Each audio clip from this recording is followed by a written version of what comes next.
c'est vraiment voilà, un sujet qui est difficile à aborder, le avant, le pendant, le après.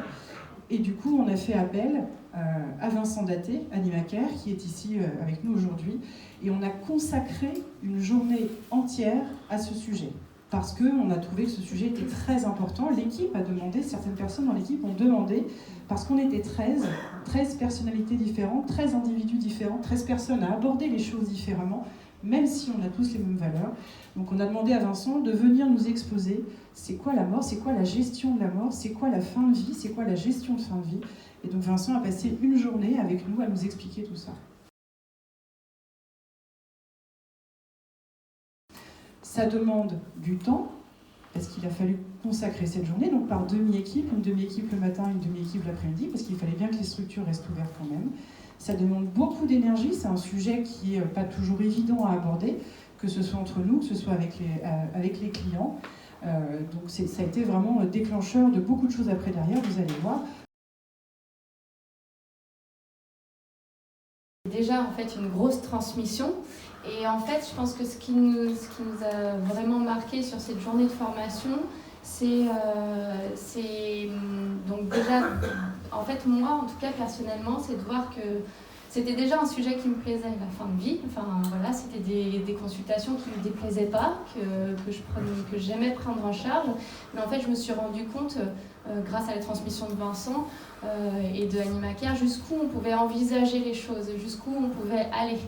Je donne juste un petit exemple que nous avait donné Vincent, où il a fait des euthanasies dans des forêts avec des propriétaires, voilà, même pas à la maison, plus loin que ça, dans des lieux vraiment... qui peuvent être chargés d'émotions pour les propriétaires, etc. Je me suis dit, ah oui, on peut aller jusque-là, en fait. On peut accompagner les gens, mais bien plus. Et vraiment, en fait, ça nous a vraiment mis le pied à l'étrier, je dirais. En plus d'avoir discuté sur les liens d'attachement, sur la mort en général, qui peut être en fait appréhendée pour des individus de façon complètement différente en fonction de notre culture, notre religion, de nos histoires de vie, etc. Je ne vais pas vous décrire exactement ce qu'on a fait, mais en tout cas, je peux essayer de ressortir, c'est ça qui serait probablement intéressant, les points positifs et les points négatifs de ce travail. Parce qu'en fait, encore une fois, on est en rodage, je dirais presque. Le but, c'est peut-être d'étendre cet exercice, si c'est un exercice, à d'autres sujets au sein de nos structures vétérinaires. Ce qu'on s'est en fait rendu vite compte dans les premiers choix qu'on avançait par rapport à la gestion de fin de vie, c'est qu'on rentrait complètement dans les valeurs d'Annie Kuhn et qu'on recherchait en fait tout le temps à être en adéquation avec ces valeurs-là dans le travail qu'on mettait en place.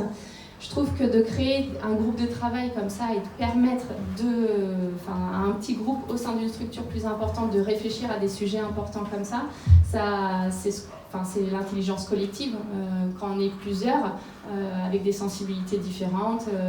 Tu parles en effet de l'équipe mixte avec des vétos, des assistantes. On apporte une intelligence qui est plus large que si on était tout seul. Plusieurs cerveaux, on réfléchit mieux. Sur la dernière réunion qu'on s'est faite la semaine dernière pour discuter de tout ça, ce qui est ressorti, je trouve, c'est qu'en fait, dans toutes nos réflexions sur cette gestion de fin de vie, ça ne tournait pas vraiment autour des propriétaires et des animaux, mais surtout autour de nous, de notre bien-être par rapport à cette question de fin de vie, de comment on voulait travailler.